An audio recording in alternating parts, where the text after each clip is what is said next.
तो चलिए बच्चों, आज हम लोग बात करेंगे एमसीक्यू किसके, डेप्रिसिएशन चैप्टर के।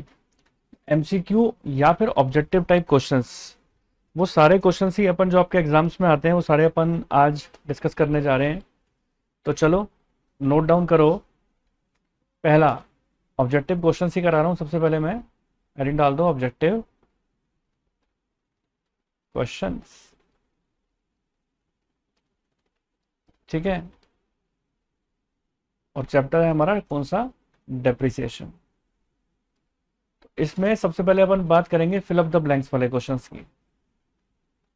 Fill in the blanks. तो आप लोग लिखना चालू करिए, सारे इंपॉर्टेंट क्वेश्चंस ही एग्जाम पॉइंट ऑफ व्यू से। तो लिखें यहाँ पर फर्स्ट,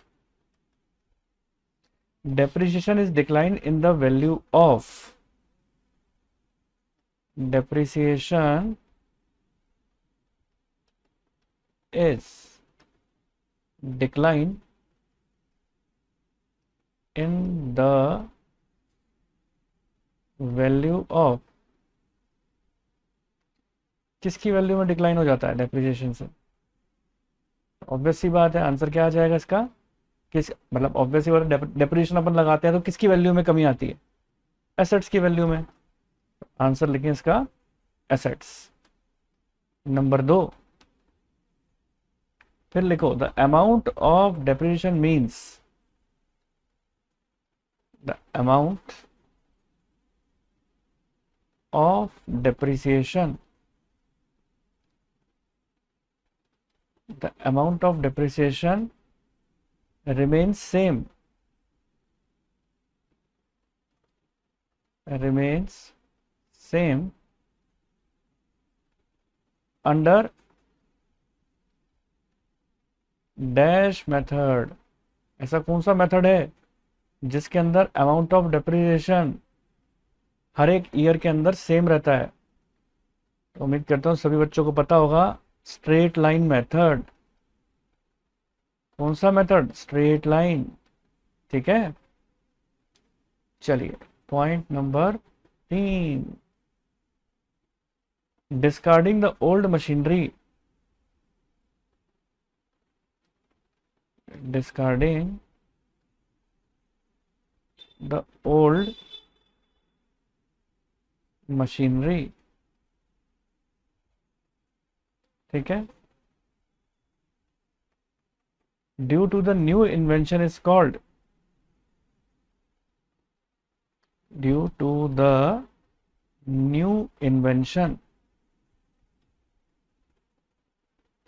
नई टेक्निक मशीन, नई टेक्निक की मशीन आने से जो ओल्ड मशीनरी खराब हो जाती है तो उसे अपन क्या बोलते हैं? जैसे मान के चलिए, एग्जाम्पल के तौर पे बताता हूँ, पहले 4G फोन चलते थे, 5G फोन आ गए तो 4G फोन बेकार हो गए। तो नई टेक्नोलॉजी आने से, नई न्यू इन्वेंशन होने से जो पुरानी मशीनें due to the introduction of new invention तो खराब हो जाती हैं, तो ऐसे केस के अंदर अपन क्या बोलते हैं? वो बेकार हो जाती हैं। ऐसी चीजों को अपन क्या बोलते हैं? ऑब्सोलिसेंस। स्पेलिंग लिखो OBSOLESCENCE,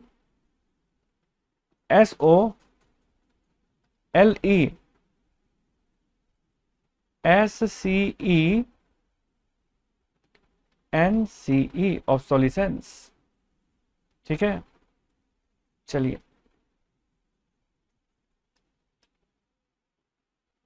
फोर्थ, डेप्रिसिएशन इज, लिखें depreciation is dash from the value of assets in the balance sheet। Depreciation is dash from the value of assets in the balance sheet।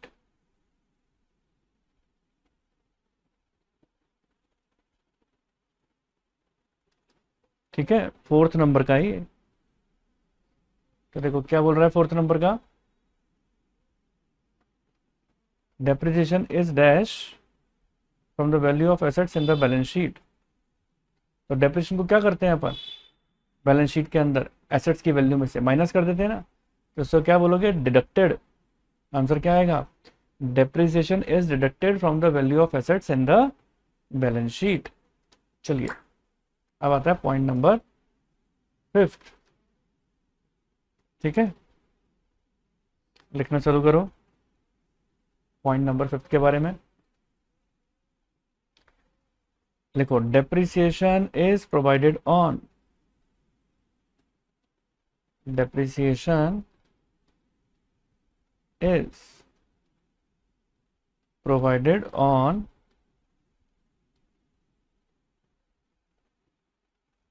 dash assets।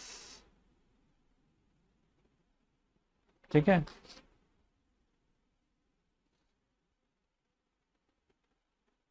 and amortization is provided on amortization is provided on dash assets। ठीक है, तो देखो ध्यान देने वाली बात है, बड़ा इंपॉर्टेंट क्वेश्चन है, स्टार भी लगा देना। डेप्रिसिएशन किसके ऊपर प्रोवाइड होता है, डेप्रिसिएशन हम लगाते हैं टेंजिबल एसेट्स पर, जिसको देख सकते हैं, छू सकते हैं, जिसको केवल महसूस कर सकते हैं, जैसे कि गुडविल, उस पर डेप्रिसिएशन नहीं लगता, उस पर क्या लगता है, एमोर्टाइजेशन होता है। डेप्रिसिएशन नहीं है लेकिन नाम बदल जाता है, इसको हम क्या बोलते हैं, एमोर्टाइजेशन। किसके ऊपर लगता है, इनटेंजिबल एसेट्स के ऊपर। ठीक है, चलिए अब आता है पॉइंट नंबर 5 के बाद आता है 6। क्या लिखा है, डेप्रिसिएशन रेफर्स टू, क्या लिखोगे, डेप्रिसिएशन रेफर्स टू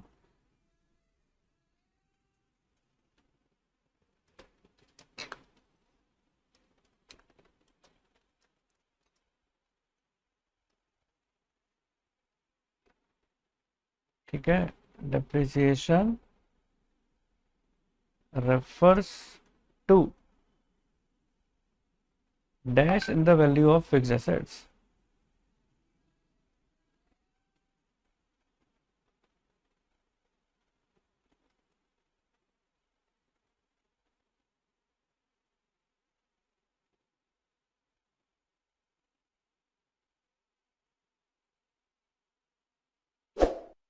ठीक है, इसमें क्या आ जाएगा, depreciation refers to dash in the value of fixed assets, क्या लगता है क्या आएगा, डिक्रीज। डिक्रीज होती है ना इससे फिक्स्ड एसेट्स की value, depreciation refers to decrease in the value of fixed assets. चलिए नेक्स्ट 7th नंबर का पॉइंट बढ़े, क्या बात बोलता है, 7th नंबर का पॉइंट है, the value of an assets,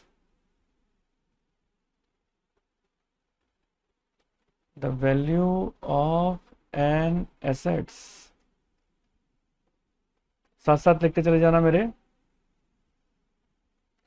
चलिए थोड़ा सा चेंज कर लो इस क्वेश्चन को, ऐसे नहीं लिखो, ऐसे लिखो, the sale value of an asset, the sale value of an asset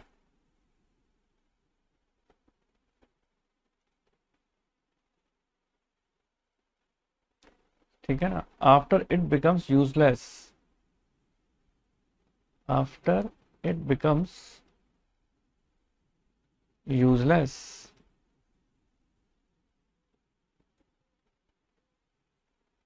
is called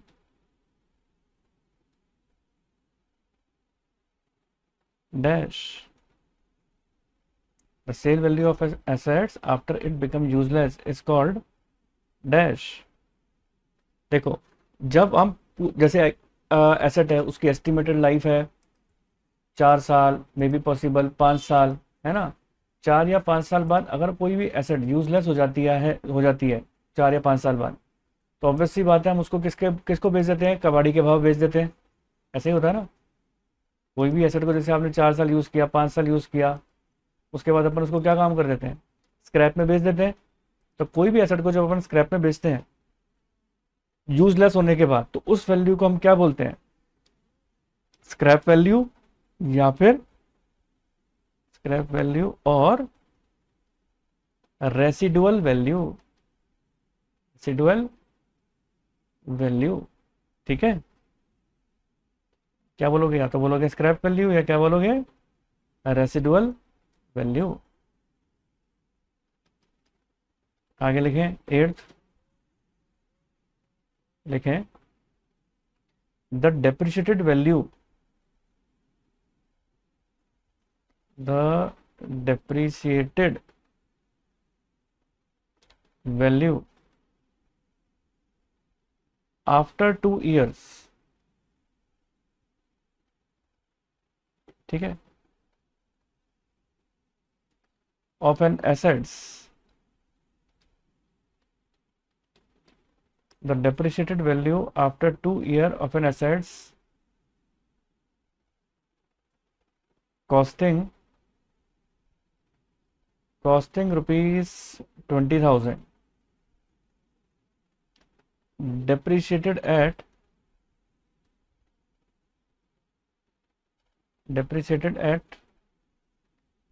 10% on fixed installment,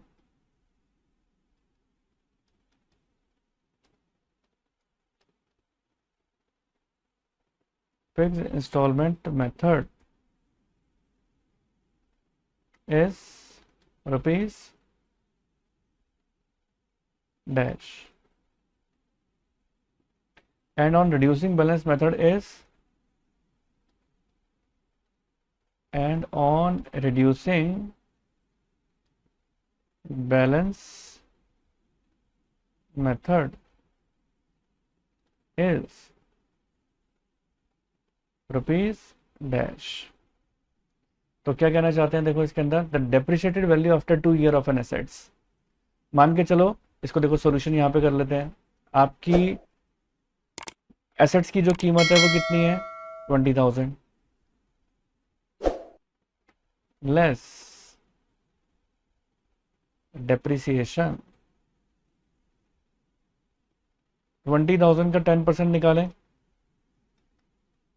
है ना, तो 2,000 आ जाएगा, बचा कितना, 18,000। लेकिन अगर हम SLM मेथड से चल रहे हैं, जिसे अपन फिक्स इंस्टॉलमेंट मेथड भी कहते हैं, फिक्स इंस्टॉलमेंट,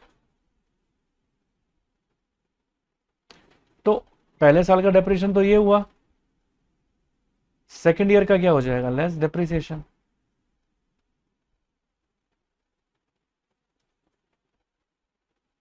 है ना, फिर से 20,000 पे निकालोगे 10%, 2,000 तो 16,000 हो जाएगा। तो पहले का आंसर तो क्या हो जाएगा, अंडर फिक्स इंस्टॉलमेंट मेथड तो हो गया 16,000। और रिड्यूसिंग बैलेंस मेथड से अगर अपन सॉल्व करते हैं, यानी WDV मेथड से, तो पहले साल में तो आपको पता ही है 20,000 की है, तो पहले साल में तो वही आप 2,000 रुपीज लिखोगे, बाकी कितना आ जाएगा, 18,000 फर्स्ट ईयर का बैलेंस। और फिर नेक्स्ट ईयर में अब हम 18,000 का 10% निकालेंगे, यानी 1,800। अब आप देखो, कैलकुलेट करें अगर अपन यहां पर, तो कितना हो जाएगा, देखिए, चलिए मैं कैलकुलेट करा देता हूं आपको। 18,000 का 10%, 1,800 माइनस करेंगे तो 16,200 आ गया, ये आ जाएगा। तो यानी इसका आंसर कितना हो जाएगा, 16,200। तो ये तो क्वेश्चन थे आपके किसके, फिल इन द ब्लैंक्स के। तो चलिए अब हम क्वेश्चन करते हैं ट्रू फॉल्स के, ट्रू फॉल्स, ट्रू फॉल्स वाले क्वेश्चन। ठीक है, मेरे साथ साथ कॉपी करना आप एक एक चीज को। तो ट्रू फॉल्स वाले क्वेश्चन कैसे होंगे देख लेते हैं, लिखना चालू करो। First, depreciation is charged to reduce the value of fixed assets. Depreciation is charged to reduce the value of fixed assets.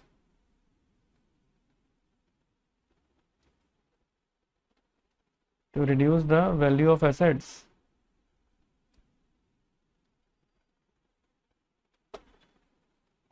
Assets to its market value. क्या लिखा है मैंने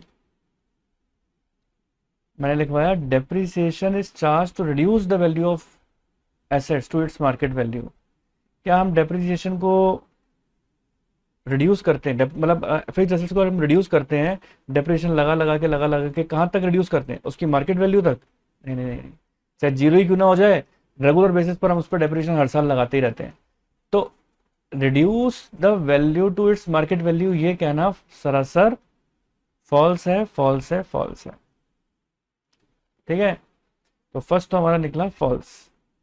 चलिए अब हम बढ़ते हैं सेकंड वाले की तरफ। सेकंड वाला स्टेटमेंट क्या बात बोलता है, पढ़ते हैं। Depreciation is a non cash expense. Depreciation is a non cash expense. क्या लगता है आपको, ये चीज ठीक है? क्या डेप्रिसिएशन नॉन कैश एक्सपेंस है? तो अब आप एक बात बताओ, इसको जानने के लिए अगर हम डेप्रिसिएशन की जर्नल एंट्री बनाएं तो डेप्रिसिएशन की जर्नल एंट्री क्या बनती है, देखो आप। Depreciation account debit to, depreciation account debit to fixed assets, है ना? तो depreciation account debit to fixed assets बनती है। अब आपने इसकी जर्नल एंट्री बनाई depreciation account debit to fixed assets, तो इस बात से साफ समझ में आ रहा है कि डेप्रिसिएशन की एंट्री कहीं पर भी कैश की नजर नहीं आ रही। तो आप इसको क्या बोलोगे, नॉन कैश एक्सपेंस। ठीक है, क्या बोलेंगे, नॉन कैश एक्सपेंस। तो ये बिल्कुल ट्रू है, ट्रू है। चलिए थर्ड नंबर का पॉइंट देखिए, थर्ड नंबर का पॉइंट क्या बात बोलता है।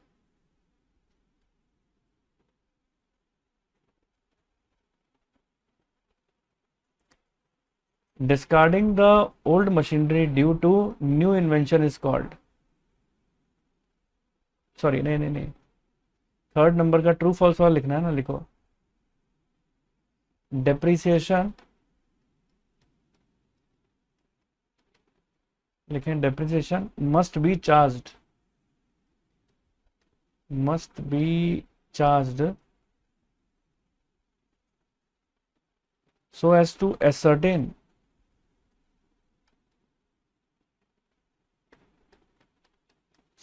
as to ascertain true, so as to ascertain true profit or loss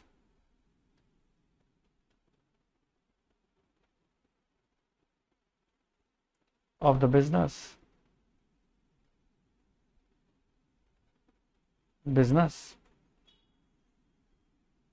ठीक है। कहते हैं depreciation must be charge, depreciation को चार्ज करना चाहिए ताकि हम अपने बिजनेस का ट्रू प्रॉफिट लॉस जान सकें। और बात तो सही है, डेप्रिसिएशन देखो होता तो है ना, आपने कोई मशीन खरीदी तो वो घिसती तो है ना? तो ट्रू प्रॉफिट और लॉस को जानने के लिए हमें डेप्रिसिएशन को लगाना चाहिए। तो इसका आंसर है बिल्कुल ट्रू, ऐसा ही करना चाहिए, ट्रू। ठीक है, थर्ड के बाद आती है बात फोर्थ नंबर की। अब आप फोर्थ नंबर लिखो। Depreciation is decline in the market value of tangible fixed assets. Depreciation is decline in the market value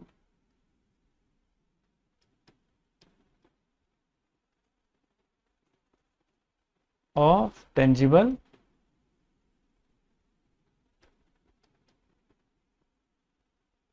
fixed assets। Okay, तो क्या कहना चाहते हैं इसके अंदर वो आपको? डेप्रिसिएशन का मतलब क्या है? Depreciation is decline the market value of tangible fixed assets. मतलब मार्केट वैल्यू के अंदर डिक्लाइन होना केवल टेंजिबल फिक्स एसेट्स के, क्या यही डेप्रिसिएशन है? नहीं, मार्केट वैल्यू का कॉस्ट वैल्यू में भी डिक्रीज होती है मार्केट वैल्यू के अलावा, तो ये फॉल्स है। मार्केट वैल्यू के अलावा कॉस्ट वैल्यू में भी डिक्रीज होता है, ऐसा नहीं है कि केवल मार्केट वैल्यू होगी उसी में ही कमी आएगी ना, जो एक्चुअल में आपने खरीदी है ओरिजिनल कॉस्ट उसके ऊपर भी कमी आती है। ठीक है, चलो फिफ्थ लिखते हैं। क्या डेप्रिसिएशन, इसमें देखो लिखा हुआ है depreciation is also charge on current assets. ये बात बिल्कुल गलत लिखी हुई है, क्योंकि करंट एसेट्स के ऊपर डेप्रिसिएशन चार्ज नहीं होता, केवल फिक्स्ड एसेट्स के ऊपर होता है। Depreciation is also charged on current assets, तो याद रहे डेप्रिसिएशन हमेशा फिक्स्ड एसेट्स के ऊपर ही होता है, करंट पर नहीं होता। तो ये हो गया फॉल्स। अब आओ सिक्स्थ नंबर का लिखते हैं।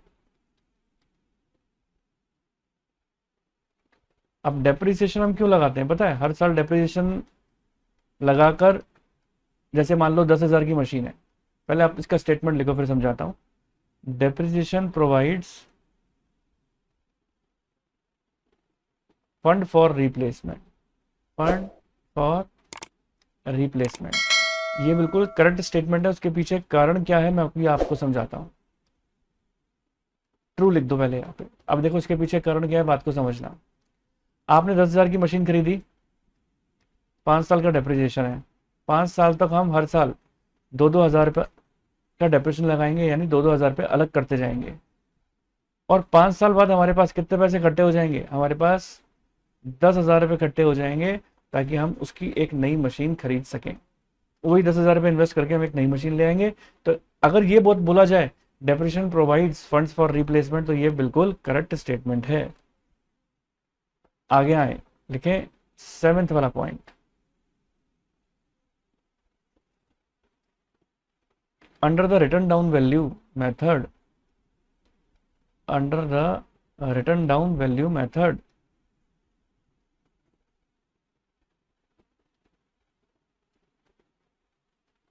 लिखो under the written down value method depreciation is calculated, depreciation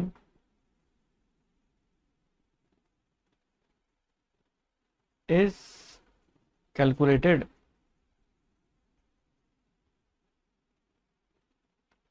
on original cost,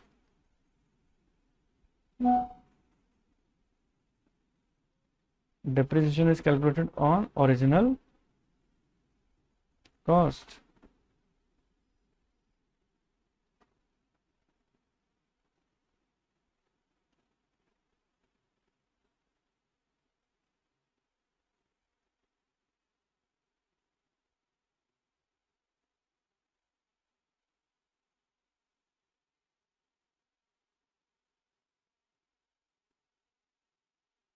just a second.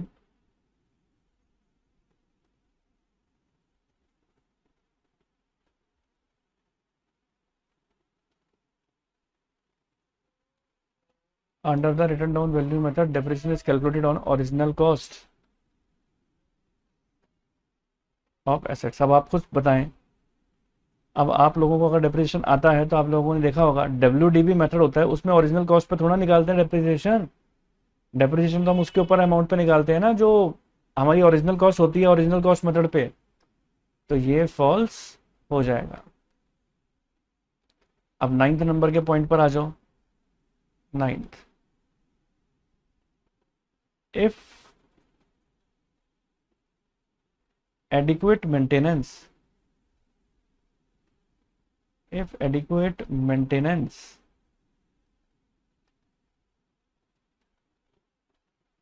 expenditure, adequate maintenance expenditure is incurred,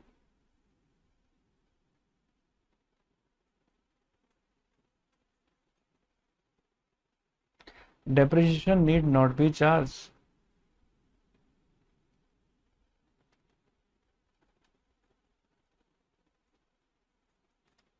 अब ये कह रहे हैं कि मान के चलो अगर हम मेंटेनेंस एक्सपेंडिचर खर्च करते रहे किसी भी एसेट के ऊपर, तो ऐसे केस के अंदर हमारे डेप्रिसिएशन नहीं लगता कि मशीन की कीमत नहीं घटती, जबकि ऐसा नहीं है।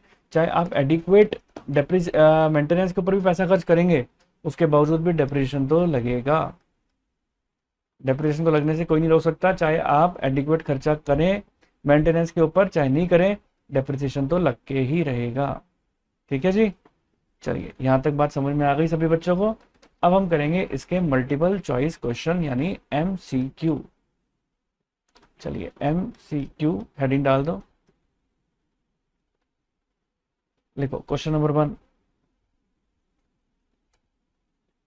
क्वेश्चन नंबर 1 लिखें, under diminishing balance method, under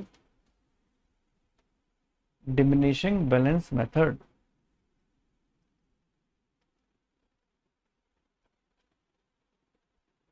diminishing balance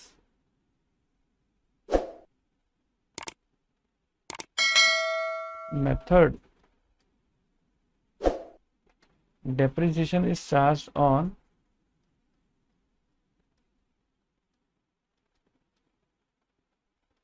depreciation is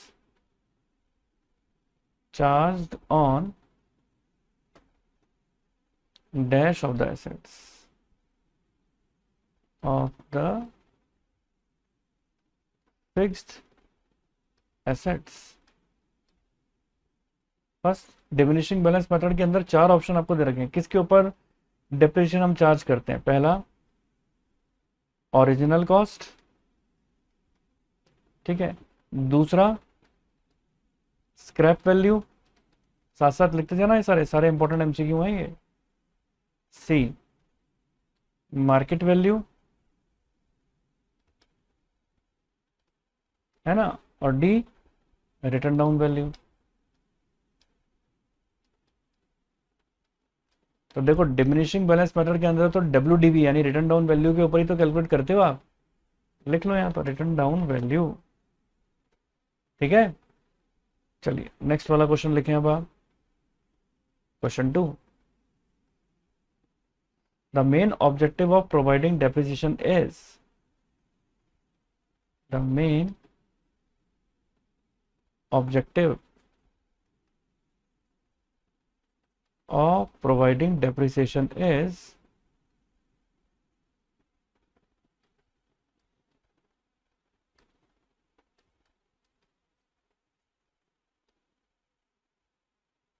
A,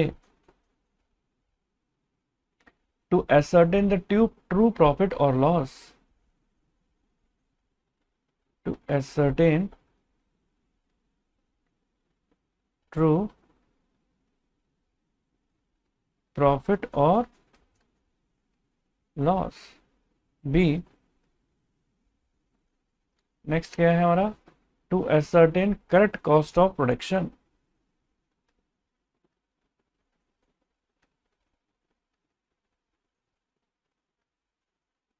correct cost of production.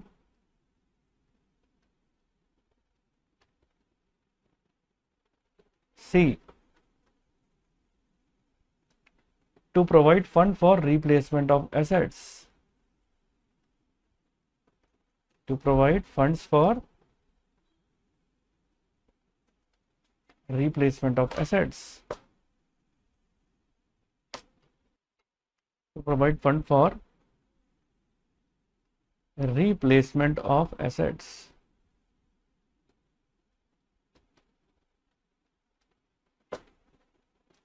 and D, all of these। ठीक है, तो देखो करेक्ट आंसर क्या है, ये सारे ही ऑब्जेक्टिव हैं डेप्रिसिएशन के, तो आंसर करेक्ट होगा डी। ठीक है, आओ क्वेश्चन नंबर 3 की बात करें, लिखें under the straight line method, under the straight line method यानी SLM मेथड के बारे में बात कर रहे हैं। Under the straight line method amount of depreciation, amount of depreciation A increases every year.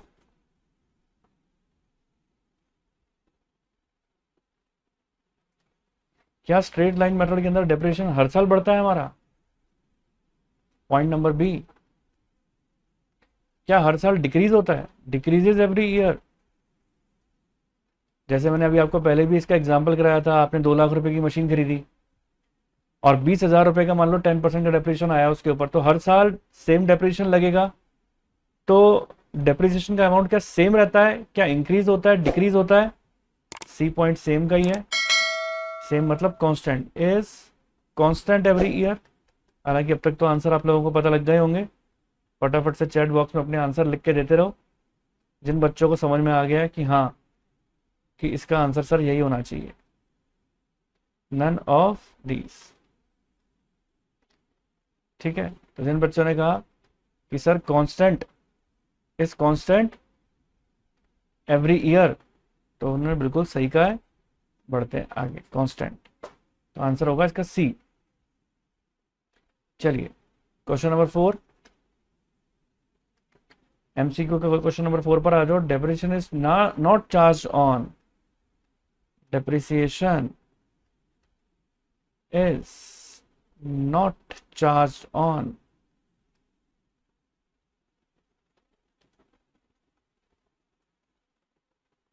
dash A furniture, B machinery, ठीक है, C plant and D goodwill। ठीक है, तो क्या लगता है आपको? डेप्रिसिएशन फर्नीचर पे भी होगा, मशीन पे भी होगा, प्लांट पे भी होगा, क्योंकि ये सारी हमारी टेंजिबल है। किस पर नहीं होगा? किस पर नहीं होगा? ऑब्वियस सी बात है, डी यानी गुडविल, क्योंकि उसके ऊपर तो एमोर्टाइजेशन होता है इंटेंजिबल पे, तो अभी पढ़ के आए थे अपन फिल अप द ब्लैंक्स वाले पे भी। चलिए अब हम बात करते हैं क्वेश्चन नंबर 5 की। चलो 5th नंबर का एमसीक्यू निकालो, लिखो, देखो इसका अंदर depreciation is provided on, depreciation is provided on, किसके ऊपर प्रोवाइड होता है? A fixed assets, B fictitious assets,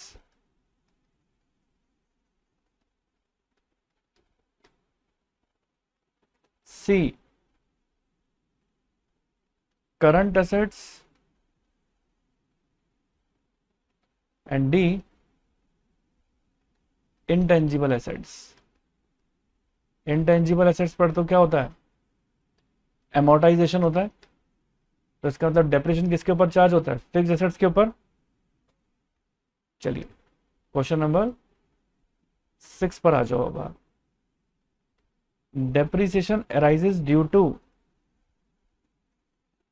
depreciation arises due to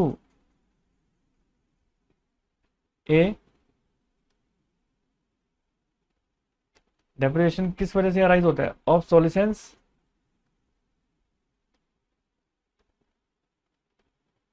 be passage of time,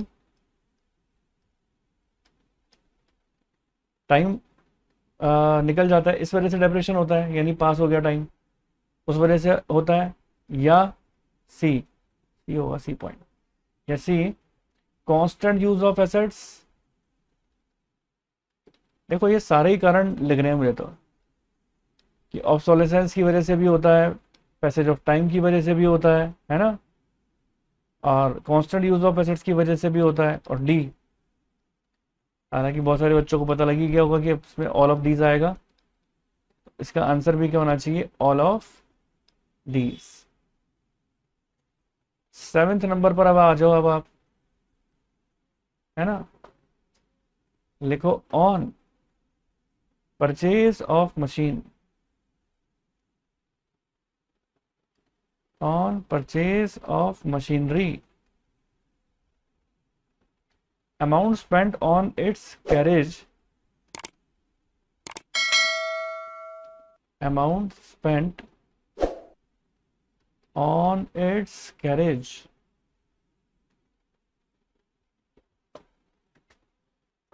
लिखें आगे 7th वाला, amount spent on its carriage is debited to, is debited to A, A आ जाएगा purchase account,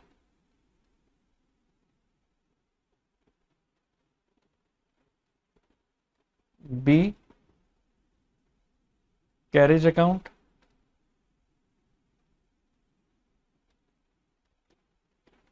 C machinery account,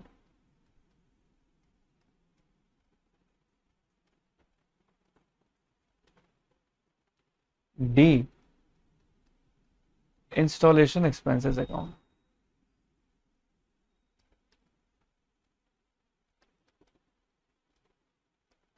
देखो एक बात बताओ, ये बात तो हम जर्नल एंट्री में ही सीख चुके हैं कि अगर आप मशीन परचेज करते हो, ठीक है, अगर अमाउंट स्पेंड करते हैं on its carriage is debited to, carriage यानी परचेज करते अगर आप कोई पैसा खर्च करते हो, तो ऐसे केस के अंदर आप किसको डेबिट करते हो? ये तो ठीक है, डेप्रिसिएशन का क्वेश्चन है, हम जनरल में भी पढ़ के आए हैं, सभी बच्चे फटाफट से इसका आंसर दें। तो चलिए, सबके आंसर उम्मीद है यही होंगे, बिल्कुल सही, machine account, machine account, machine account को डेबिट करेंगे। चलिए अब क्वेश्चन नंबर 8 के बारे में बात करते हैं। Question number 8, if machine account has a balance of rupees, if machine account has a balance of rupees 40,000 and the accumulated depreciation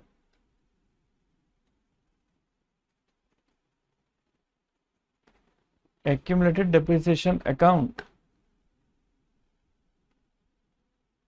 has a balance of rupees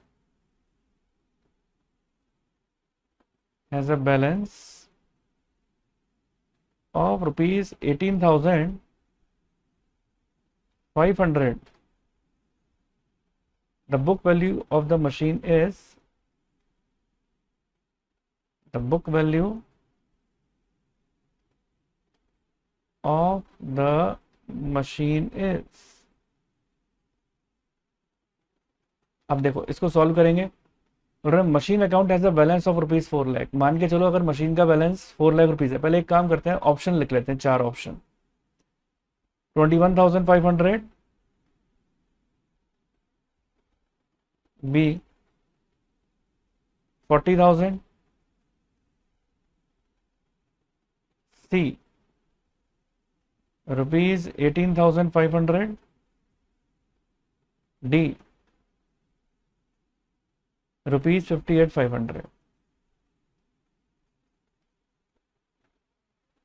ठीक है, अब सॉल्व करते हैं, देखो इसको कैसे होगा, सोल्यूशन करेंगे। Machine account as a balance of rupees 40,000, machine balance 40,000 rupees का है, एक्यूमुलेटेड डेप्रिसिएशन 18,500 है, तो माइनस कर दें, आज तक का डेप्रिसिएशन, उसको एक्यूमुलेटेड डेप्रिसिएशन कहते हैं, 18,500 रुपीज माइनस कर दें, तो 40,000 में से अपन ने माइनस कर दिए 18,500, तो कितना आ जाएगा 21,500, है ना। तो हमारा 8th का आंसर 21,500 हो जाएगा। ओहो गलत लिख दिया मैंने, 21,2,500 लिख दिया, जबकि 21,500 लिखना चाहिए ना, माइनस करने पर तो यही आ रहा है। तो आंसर हो जाएगा इसका ए। तो उम्मीद है यहाँ तक की बात भी आपको अच्छी तरह समझ में आई होगी। चलिए अब करते हैं क्वेश्चन नंबर 9। तो चलिए 9th number, a machine costing ₹30,000, a machine costing ₹30,000 has an estimated life of 10 years, has an estimated life of 10 years। ठीक है, at the end of 10th year, at the end of 10th year, its estimated scrap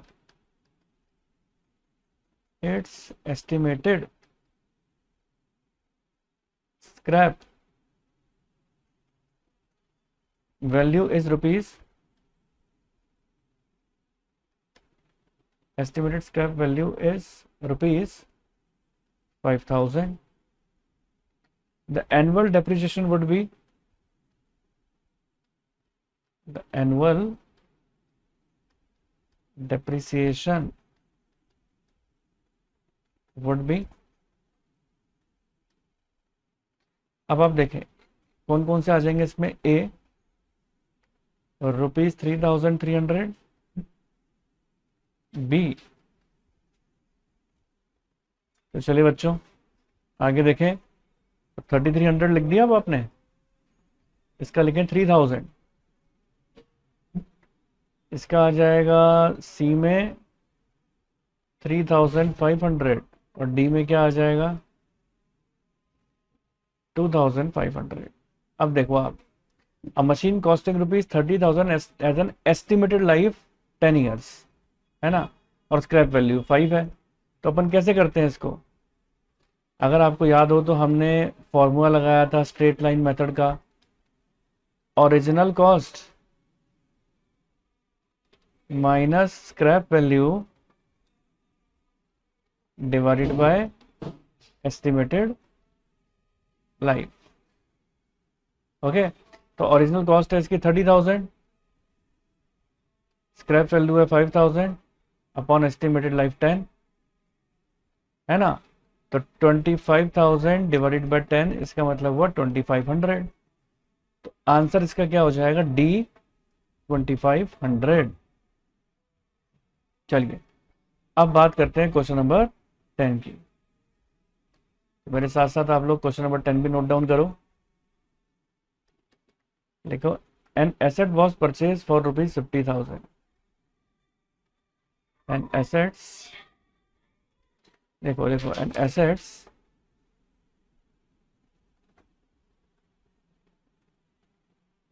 was purchased for rupees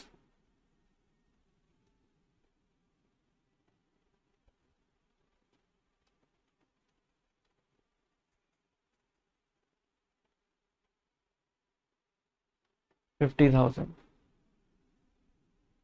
and as per reducing balance method,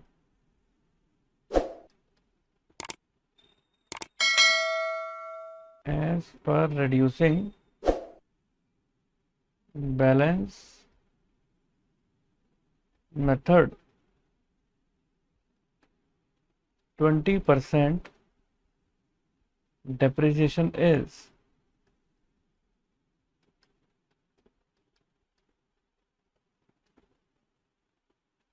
written off each year।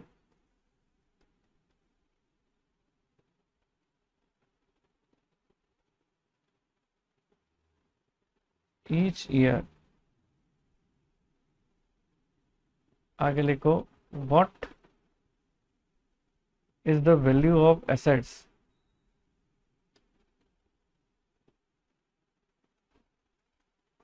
what is the value of the assets at the end of 3 years, at the end of 3 years। अब देखिए आपको options दे रखे हैं, फिर उसको solve कर लेते हैं। पहले आप ऑप्शन लिख लो। ए ₹35,000, बी ₹25,600,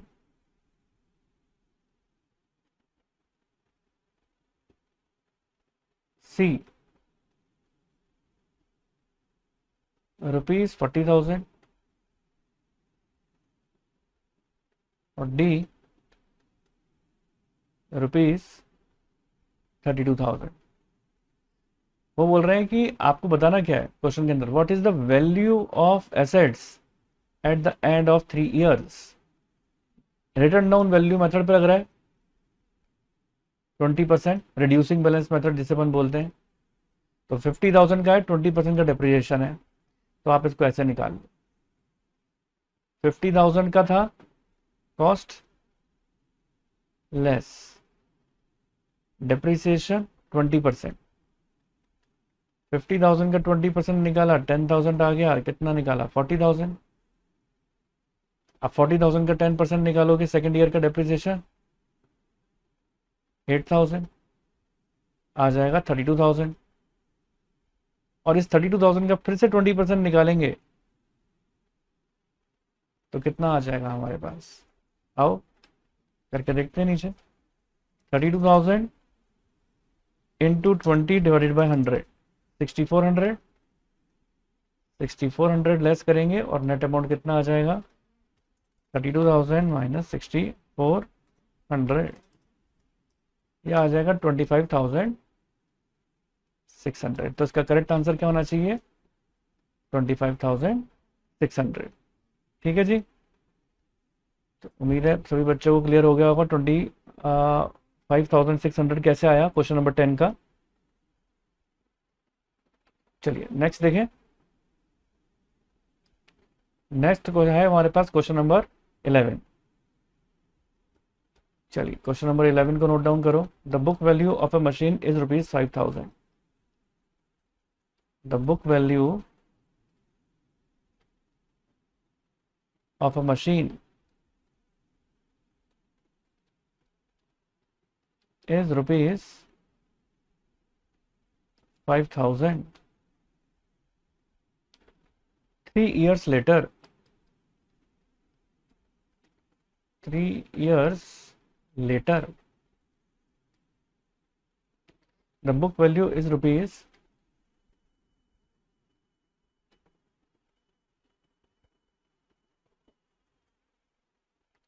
1250। आगे लिखो। The straight line, the straight line percentage depreciation, percentage depreciation. देखिए कौन कौन से ऑप्शन दे रखे हैं आपको। 50% है ना, आगे लिखें। बी 33 1/3%। C 25% and D 20%। अब देखना यह कि कैसे निकलेगा, ध्यान से सुनना। बुक वैल्यू थी 5,000 रुपए की, है ना। बुक वैल्यू 5,000 रुपए की।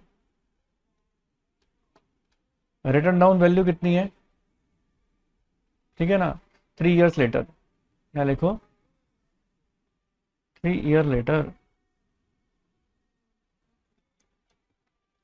3 year लेटर, यानी आफ्टर 3 years ये वैल्यू आ रही है 1250। इसका मतलब ये हुआ कि बाकी जो वैल्यू कम हो गई, इसका मतलब वो डेप्रिसिएशन है। मतलब तो यही हुआ, कितने सालों का, 3 सालों का।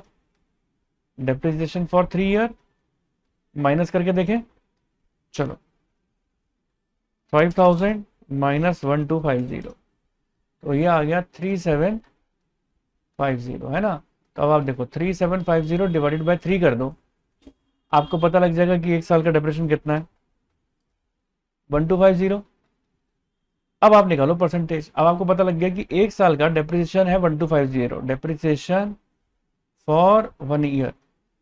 अब आप परसेंटेज निकाल लो, कैसे निकालोगे कि 1250 का डेप्रिसिएशन अगर एक साल का है 50,000 के ऊपर, तो कितने परसेंटेज है इसकी डेप्रिसिएशन की, तो निकालो 1250 डिवाइडेड बाय 5,000 इंटू 100, यानी 25%। 50 नहीं है, 5,000 थे, तो ये हो गया अपना 25%। तो इसका आंसर क्या होना चाहिए, कितना परसेंट डिप्रेशन आ रहा है स्ट्रेट लाइन से, 25%। तो उम्मीद है ये बात भी क्लियर अच्छी तरीके से हो गई होगी। तो चलिए अब हम बात करते हैं क्वेश्चन नंबर 12 की, ठीक है। तो चलो क्वेश्चन नंबर 12 देख लेते हैं, क्या बोलता है question number 12। Depreciation is the process of, depreciation is a process of क्या, A valuation of assets, ठीक है, B allocation of cost,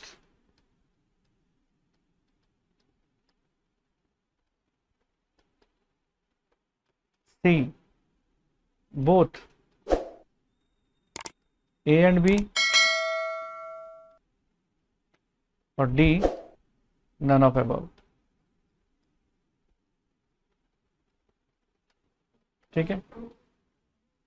तो चलिए देख लेते हैं इसका आंसर क्या है क्वेश्चन नंबर 12 का। एलोकेशन ऑफ कॉस्ट, यानी कॉस्ट को तो एलोकेट करना है। जैसे मान के चलो 4 साल में आपका डेप्रेशन लग रहा है, तो एस्टिमेटेड लाइफ 4 साल है, 5,000 की मशीन है, एस्टिमेटेड लाइफ मान के चलो 5 साल है, तो एलोकेट कर देते हैं अपन इक्वल 5 सालों में, तो 1,000 का डेप्रेशन हो जाता है। तो ये है आपका आंसर, एलोकेशन ऑफ कॉस्ट। तो हमने अब तक के एमसीक्यू जो करे, उम्मीद करता हूं आपको अच्छी तरीके से समझ में आए होंगे। अच्छी तरीके से समझ में आ गया आपको तो आप लाइक कर देना वीडियो को, चैनल पर नए हो तो सब्सक्राइब कर देना, अपने फ्रेंड सर्कल के साथ शेयर कर देना। मिलते हैं अपने नेक्स्ट वीडियो के साथ, तब तक के लिए ओके, टाटा, बाय बाय। तो उम्मीद करता हूं आप लोगों को मेरा वीडियो अच्छा लगा होगा, पसंद आया होगा। मेरा वीडियो अच्छा लगा, पसंद आया तो इसको लाइक कर देना, चैनल पे नहीं हो तो सब्सक्राइब कर देना, और अपने फ्रेंड सर्कल के साथ ज्यादा से ज्यादा शेयर कर देना। तो जल्द से जल्द मिलते हैं अपने नेक्स्ट वीडियो के साथ, तब तक के लिए ओके, टाटा, बाय बाय।